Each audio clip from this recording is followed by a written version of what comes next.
Alright, Bill got back to me with what your preference was, which was this 914G, except I think that he talked about moving the step down over a little bit. I guess this is what you mean. That's been done, unless you're talking about moving it over even further. So that's been done. So we'll just rename that for the purpose of this review, because there's a few additional things that probably ought to be covered. This is 379 square foot deck. We're going to call that where we left off, but now renamed 921A. And it occurs to me, as long as we're doing this, we might as well finish this review or add to this review. So there are just a few different things to consider. First, whether or not you wanted all of this step. Now it's almost 17 feet of stair here, with this piece here probably being about 13 feet. Or whether you wanted a little bit more enclosure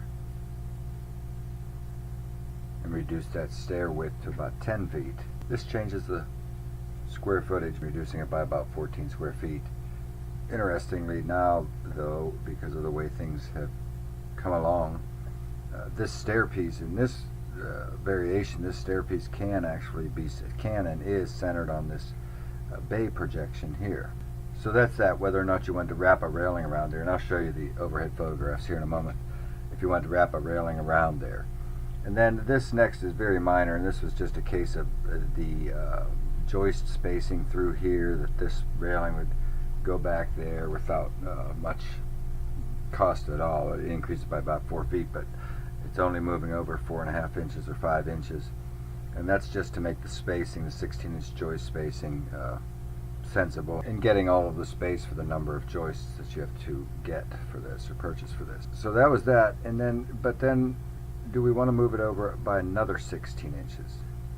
I'm not trying to sell extra deck here. I'm just, do we want to? Because after you get your alignment with the 16-inch joist centering, then the next logical thing is whether or not you push it over that 16 inches, which would give you D. There's where you were.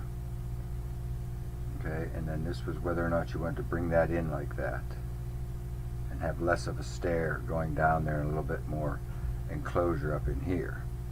Then it's just an adjustment for joist spacing. Then it's whether you want the additional 16 inches. And finally, whether you did want that 16 inches, that extra 16 inches, you wanted that extra space in here where this increases to 8'2" from 6'10", another 1.5 or so, or whether you still wanted to have that big long step as at 914G, except that in addition to that, also pick up those 16 inches in length here. And finally, I guess because it came up in photo review, there may be some argument to, once you have this margin down here, to maybe adding a little section here and changing this stair interface, something like this, which will show up better on the photo overviews. And this way it's symmetrical on either side of this.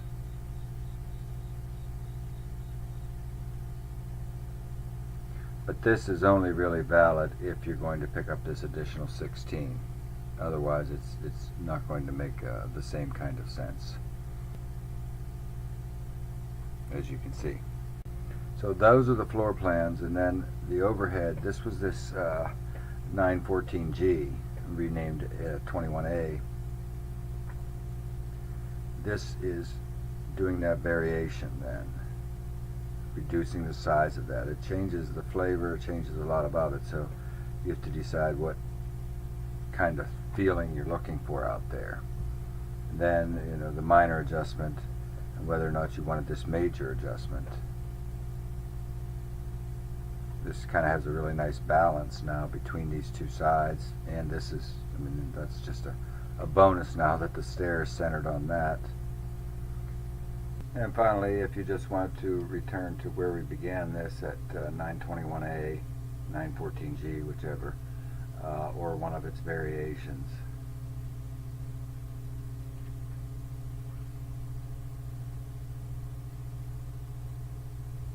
Now I'll just run back through them in reverse.